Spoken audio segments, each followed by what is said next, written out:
Good evening, everyone. I'm Lissy Bastia, and it's great having you with us. It's Christmas Eve. Commissioner of Police Anthony Ferguson says although a leaked preliminary draft report from the Bahamas National Commission on Marijuana suggests decriminalization of marijuana, he made it clear that until directives are given and the law is passed, arrests will still be made for those persons caught with the drug. I think, the simple thing is I supported the Jesus forgive people, and so why can't we forgive people, particularly those things that would hinder people from progressing? I think I support the initiative, what is actually going on. Now, although the report is unofficial, the commissioner says he supports the expunging of records for individuals who were arrested and convicted with a small amount of the drug. He says society should forgive those individuals so not to hinder their progress. The direction from the law, you ought not smoke marijuana, and those persons do not understand that you ought not be smoking dope. You'll be arrested. The unofficial preliminary draft report makes recommendations to the government to legalize medicinal marijuana and decriminalize up to 1 ounce of possession. According to the draft report, a majority of individuals surveyed were in favor of the medicinal use of marijuana. Although Hurricane Dorian caused catastrophic damage to the islands of Abaco and Grand Bahama, Tourism Minister Dionisio Diagler says the Ministry of Tourism is optimistic that those islands and the country on the whole will rebound come 2020.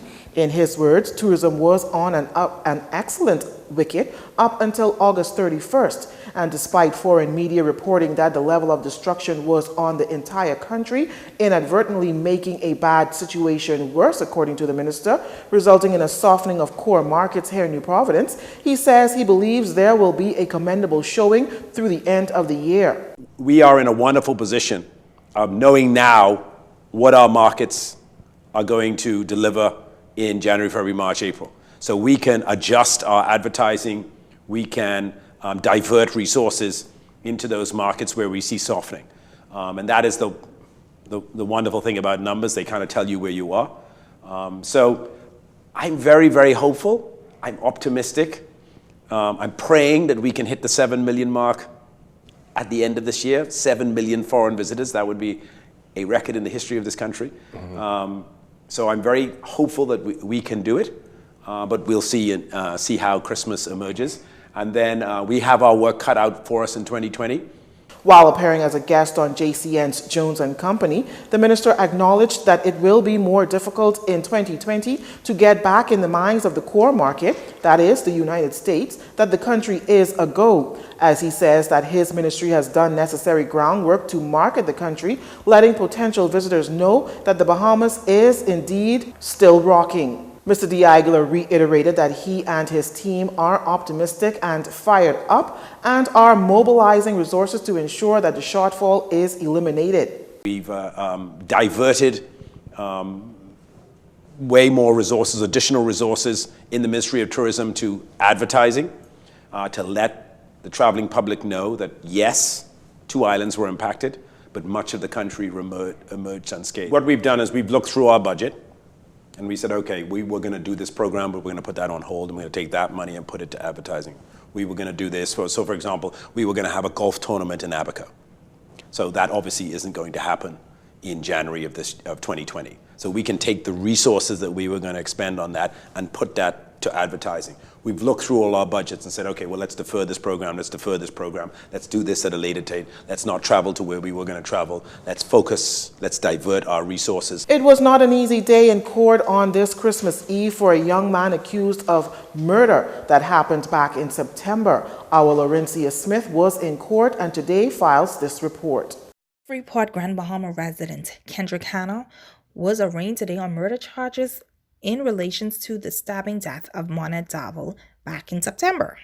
The 29-year-old was wheeled into the courtroom, having sustained injuries as a result of his attempted suicide following the alleged stabbing. Appearing calm, Hanna was arraigned before Magistrate Durance Roll Davis, charged with 1 count of intentional cause of death.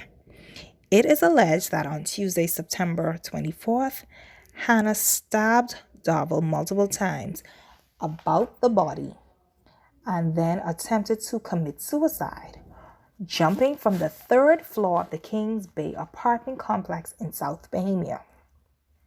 The Freeport resident sustained injuries to his pelvic area. At the time of the incident, it is also reported that the victim's 10-year-old daughter witnessed the attack. Hannah was not required to enter a plea and was remanded to the Bahamas Department of Corrections.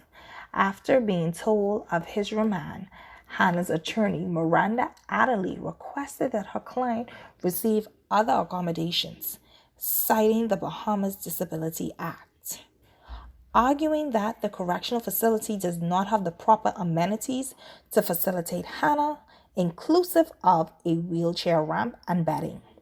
Magistrate Roel Davis reviewed the act and explained that he could not make a ruling on other accommodations. Hannah returned to court on March 4th, where he will receive a voluntary bill of indictment. Reporting for JCN News, I'm Laurentia Smith. You're watching JCN News. Stay with us. This segment of the news was brought to you by Alive.